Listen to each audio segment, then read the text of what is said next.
এবার এবার আমরা ভাজবো রুই মাছের তেল। প্রথমে এই তেলটা দিয়ে নিলাম, তেলটা গরম হয়ে গেছে।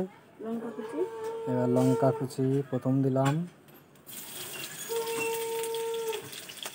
লঙ্কা দেওয়া হলো, পেঁয়াজ দেওয়া হচ্ছে,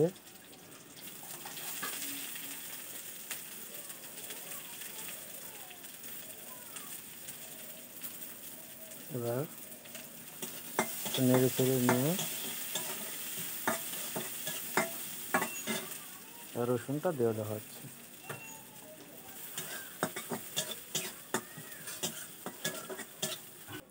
আর মশলা হয়ে গেছে, নুন হলুদটা আগে দেওয়া আছে তেলে, এবার তেলটা ছেড়ে দেবো।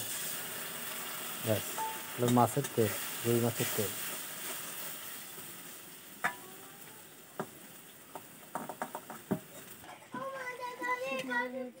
এইবার তেলটা হয়ে গেছে, কিছুক্ষণ নাড়াচাড়া করার পরে দেখেন কত সুন্দর হয়েছে।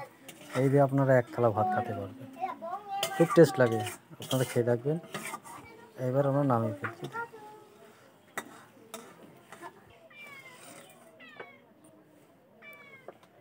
কমপ্লিট রান্না, ব্যাস।